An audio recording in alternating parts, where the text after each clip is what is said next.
Hey everyone, welcome to my 29-week pregnancy update. This week we're going to be talking about how I'm preparing for after labor and delivery, just some stuff I've bought and that I will be doing to help make my recovery that much smoother. As well, we're going to be sharing a bump update and just some of my symptoms.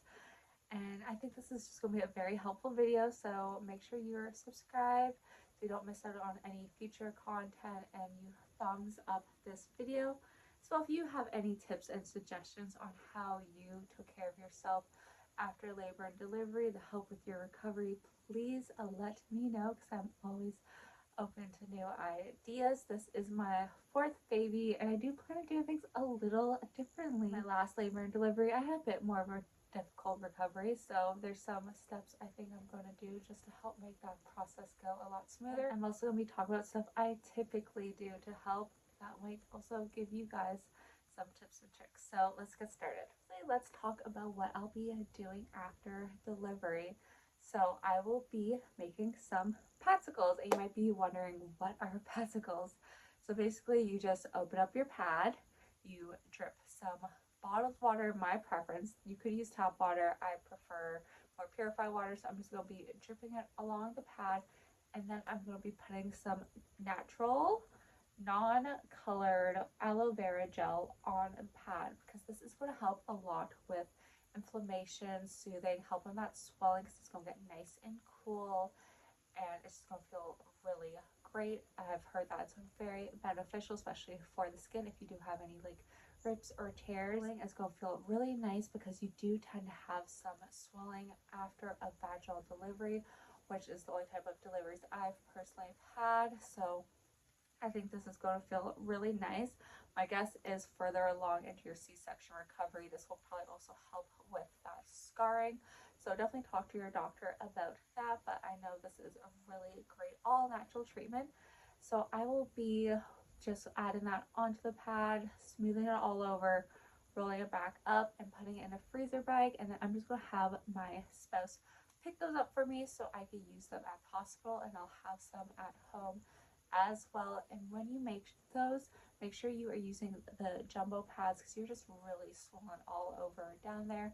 And I do recommend doubling up, just so you're not going to have any like leakage or anything, because you do tend to bleed quite a bit after delivery. I also decided to pick up some lidocaine spray. So this is just the brand I decided to get. I don't think I'll need that. I did not tear in the past two of my pregnancies. This is baby number 4. First time I did tear quite bad. I needed a lot of stitches, and then with my second I got like a little cut, so I think I got like a 1 stitch, and then in my third delivery I was completely fine. So I am expecting that I will not need it, but it's just good to have just in case. So those are the two main things that I will be doing to help with my recovery. And something I always do is just rest a lot. I definitely am no rush to like bounce back. Your body will do that if you are eating well, and if you're eventually getting just regular exercise through like cardio and stuff. But you don't have to worry about any of that for a while. I'm really going to try to do the 30 days of rest. I know sometimes it's 40. You could just pick and choose exactly what you want to do for your recovery. And I'm going to try to do 30 days. So just basic, maybe like errands around the house stuff, but no like long walks or anything. Especially the first couple weeks, I will probably just be sitting down a lot. I will be making some freezer meals ahead of time and just buying stuff that's very convenient, and having some cash if we do want to get some takeout, then we can get some takeout. But just lots of very convenient stuff is what's going to really help you heal, because at the end of the day your body does need rest, and it's very hard to get rest when you do have a newborn, so you have to kind of take it the ways you could get it. So that is how I am preparing for my postpartum care. Like I said, if you have any tips or suggestions, let me know down below.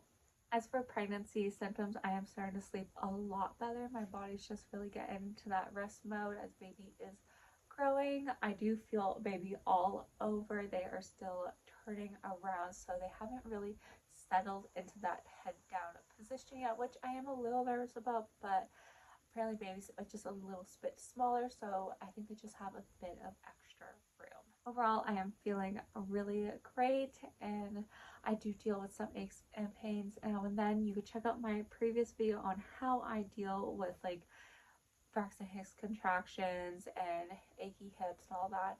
I did talk about that in that previous video, so make sure you check it out. And now I am going to insert a bump update so you guys could see how baby is growing.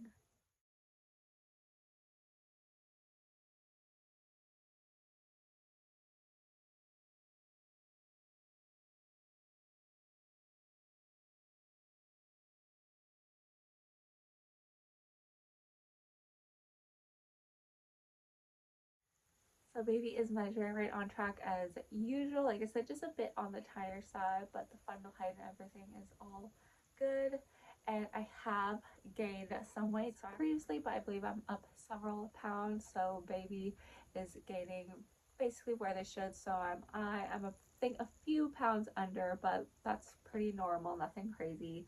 So I'm really excited that everything just seems to be going pretty good, and this pregnancy is just going by so quickly now that we're getting towards the end. Anyways, that's everything for this week's update. I hope you guys enjoyed this video. Make sure you thumbs it up and that you're subscribed.